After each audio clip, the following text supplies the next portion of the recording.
वेद music की झलक सबसे अलग। रम दूसरी बार करण तूने ठोकर से ठुकराया, जुआ खेल कर कपट किया और धर्म राज बहकाया। जुआ खेल कर कपट किया और सती द्रौपदी को दुशासन खींच सभा में लाया। बता करण उस मौके पर क्यों धर्म याद नहीं आया। बता करण उस मौके पर क्यों धर्म याद नहीं आया। उस अबला और रजस्वला की साड़ी तक खिंचवाई, अगर याद तब ही आ जाती होती नहीं लड़ाई। अगर याद तब ही आ जाती होती नहीं लड़ाई। और भगवान कृष्ण कह रहे हैं कि हे कर्ण, जब मैं शांति दूत बनकर के तुम्हारे द्वार पर खड़ा था तब तुम्हें धर्म याद नहीं आया। शांति दूत बन हस्तिनापुर गए, दूत बन हम बैठे। हस्तिनापुर गए दूत बने हम, तुम बैठे हम ठाड़े थे। मैं बांधे था प्रेम की गठड़ी, तुम पल्ला झाड़े थे। मैं बांधे था प्रेम की गठड़ी, तुम पल्ला झाड़े थे। मैं बोए था बेल मेल, तुम घर में फूट पाड़े थे। मैंने मांगे 5 गांव, तुम सारे दांत फाड़े थे। मैंने मांगे 5 गांव, तुम सारे दांत फाड़े थे। उस दिन धर्म को भूल के तुमने सुई की नोक दिखाई। उस दिन धर्म को भूल के तुमने सुई की नोक दिखाई। अगर याद तब ही आ जाती होती नहीं लड़ाई। अगर याद तब ही आ जाती होती नहीं लड़ाई। भगवान कृष्ण कह रहे हैं कि उस दिन तो तुम ये कह रहे थे सुच्चग्रम न दास्यामि बिना युद्धेन केशव। हे केशव, हम बिना युद्ध के सुई की नोक के बराबर भी जमीन नहीं देंगे। और आज तुझे धर्म याद आ रहा है। और इसने दिन की बात नहीं, अभी 2-4 दिन पहले जब तुम 7 महारथियों ने मिलकर के एक निहत्थे बालक को तुमने 7 महारथियों ने घेर करके मारा था, तब धर्म कहां गया था।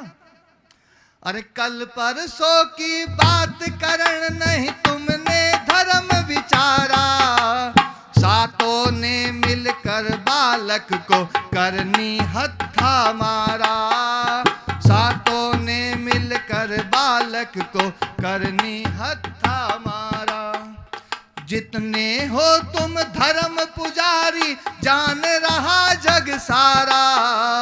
मौत सामने खड़ी देख कर लावे धर्म का नारा। मौत सामने खड़ी देख कर लावे धर्म का नारा।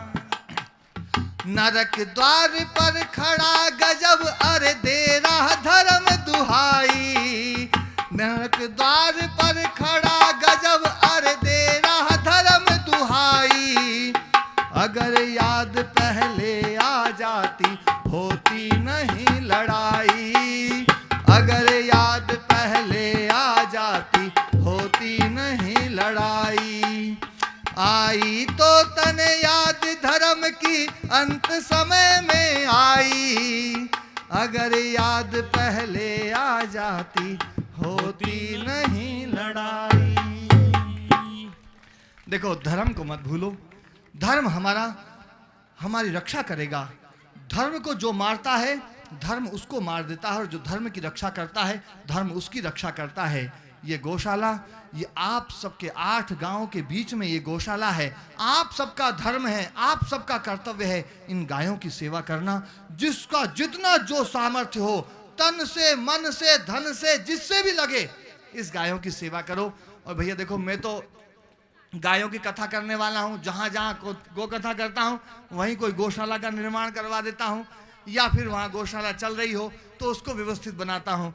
और आप सब लोग, मैं चाहता हूँ कि गाय को अपने दिल में रखें। आप लोगों ने घर से तो निकाल दिया है, लेकिन दिल में रहेगी तो भी आपकी गौशाला बहुत सुंदर गौशाला बन जाएगी। और मैं ये चाहता हूँ आप सब लोग, यदि आप सबके भीतर स्वाभिमान जागृत हो जाए ना, तो ये गौशाला कोई बहुत बड़ी बात नहीं है। तुम्हारे पूरे जयपुर जिले में सबसे नंबर 1 गौशाला बन सकती है, क्योंकि 8 गांवों की गौशाला है। एक गाड़ी, कोई भक्त ऐसे हो मिलकर के एक पिकअप की व्यवस्था करो, वो पिकअप गांव गांव जाए और गांव गांव जाकर के रोजाना जो 1 रोटी 2 रोटी 5 रोटी जो निकालते हैं घर में, जो बच जाए है ना रोटियां, वो सब इकट्ठी होकर के गायों के है ना पास में आ जाए। गायों का भी पेट भर जाएगा, गाय भी तगड़ी हो जाएगी और तुम्हें भी पुण्य मिल जाएगा। ऐसी व्यवस्था की जा सकती है। गायों की व्यवस्था अच्छी होनी चाहिए। और अंतिम निवेदन, कोटपुतली और बहरोड़ के बीच में जो हमारा आश्रम है, उस आश्रम पर वहाँ गौशाला है और उसी गौशाला में एक बहुत बड़े यज्ञ का भी आयोजन अभी किया है। शिवरात्रि के समय पर, शिवरात्रि 12 तारीख को है, तो 10 तारीख से 14 तारीख मार्च महीने में वहाँ पर 108 कुंड का यज्ञ है। और वो यज्ञ बिल्कुल प्योर देसी गाय के घी से ही होगा। 25 क्विंटल गाय के घी से यज्ञ होगा। और उस यज्ञ में आप सबके गौरव पुरुष, भारत के गौरव पुरुष, और मैं तो कहता हूं पूरे विश्व के गौरव पुरुष योग ऋषि परम पूज्य स्वामी रामदेव जी महाराज 14 तारीख के दिन उस यज्ञ में पधारेंगे।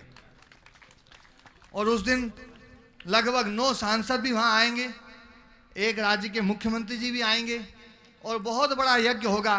तो आप सब लोगों से, इस क्षेत्रवासियों सबसे निवेदन है कि आप सब लोग भी उस यज्ञ में अवश्य पधारें। पूर्णाहुति में तो सभी आना, बाकी कोई और व्यक्ति जो ना 5 दिन उस यज्ञ में सम्मिलित होना चाहे तो उनका भी स्वागत है।